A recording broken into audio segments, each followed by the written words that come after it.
ચણાના લોટના તીખા ગાંઠિયા ઉપરથી ક્રિસ્પી અને બોખા પણ ખાઈ શકે ને એવા સોફ્ટ બનાવવા માટે તમે ગાંઠિયાનું બેટર કઈ રીતે બનાવો છો ને એ વધારે મહત્ત્વનું છે. તો આજે આપણે એકદમ નવી જ રીતથી બેટર બનાવીશું, જેથી કરીને ગાંઠિયા ખાવામાં એકદમ સોફ્ટ પોચા રૂ જેવા તૈયાર થશે અને એમાં જરાય તેલ નહીં ભરાય. રેસીપી ખૂબ જ ઉપયોગી છે, માટે વિડીયોને લાઈક જરૂરથી કરજો. તો સૌથી પહેલાં બેટર બનાવવા માટે અહીં 250 ગ્રામ ચણાનો લોટ લીધો છે. લોટને પહેલાં ચાળી લેવાનો અને પછી તેનો ઉપયોગ કરવાનો. મસાલામાં 2 ચમચી અજમાને હાથથી મસળીને ઉમેરીશું. અજમાથી ગાંઠિયાનો ટેસ્ટ તો સારો આવશે જ, સાથે પચવામાં પણ આસાન રહેશે. 2 ચમચી અધકચરા વાટેલા કાળા મરી લીધા છે. તમે ઈચ્છો તો કાળા મરીનો પાવડર પણ લઈ શકો છો, પણ અધકચરા મરીનો ટેસ્ટ ગાંઠિયામાં વધુ સારો આવતો હોય છે, એટલે બને તો આ રીતનું લેજો. અડધી ચમચી સંચર પાવડર, 2 ચપટી હિંગ, 1 ચમચી કાશ્મીરી લાલ મરચું પાવડર, સ્વાદ અનુસાર મીઠું. અને હવે ફ્રેન્ડ્સ આવે છે એક સ્પેશિયલ ટ્રીક, જેનાથી ગાંઠિયામાં જરાય તેલ નહીં ભરાય અને ખાવામાં એકદમ સોફ્ટ તૈયાર થશે. તો મોણ માટે 1.5 થી 2 ચમચી જેટલું તેલ અલગથી વાટકીમાં લીધું છે. ગાંઠિયામાં મોણનું પ્રમાણ સાવ ઓછું હોય છે અને તેલમાં જ આપણે 2 ચપટી કુકિંગ સોડા ઉમેરવાનો છે. એકદમ સારી રીતે મિક્સ કરી લેવાનું અને આ મિશ્રણને આપણે બેટરમાં ઉમેરી લેવાનું. બધી જ વસ્તુને લોટમાં સારી રીતે મિક્સ કરી લેવાની.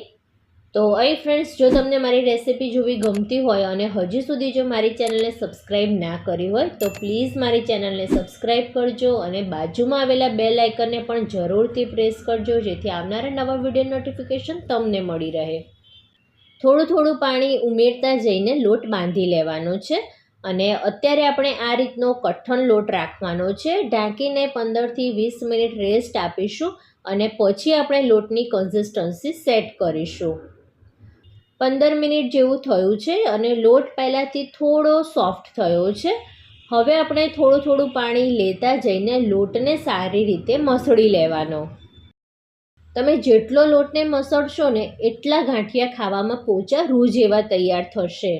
અને હવે તમને એમ થતું હશે કે તો પણ આપણે લોટને ક્યાં સુધી મસળવાનો, તો 8 થી 10 મિનિટ અથવા તો લોટનો કલર પહેલાં કરતાં લાઇટ થાય ને ત્યાં સુધી મસળવાનો.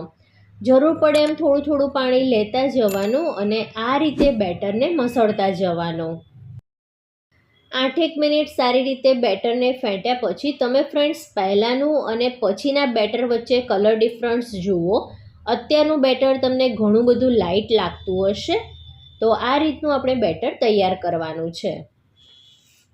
ગાંઠિયાને પાડવા માટે મારી પાસે આ રીતનો પિત્તળનો સંચો છે અને એમાં આપણે આ રીતના મોટા હોલવાળી જાળીનો ઉપયોગ કરીશું. તેલથી સંચાને અંદરથી ગ્રીસ કરી લેવાનું અને પછી બેટરને આપણે લઈ લેવાનું. હવે ફ્રેન્ડ્સ, ઘણીવાર કેવું થતું હોય કે તમે બેટરને સારી રીતે તૈયાર કર્યું હોય પણ તળતા સમયે જો ધ્યાન ના રાખો ને તો એ ગાંઠિયા ઘણીવાર વધારે તેલ એબ્ઝોર્બ કરતા હોય છે. એટલે તળતા સમયે પણ ઘણી બધી ટિપ્સને ધ્યાનમાં રાખવાની હોય છે. એટલે વિડીયોને જરાય સ્કીપ ના કરતા અને એન્ડ સુધી જરૂરથી જોજો. અને રેસીપી થોડી પણ ગમી હોય ને તો પ્લીઝ વિડીયોને લાઇક કરીને ચેનલને જરૂરથી સબસ્ક્રાઈબ કરજો.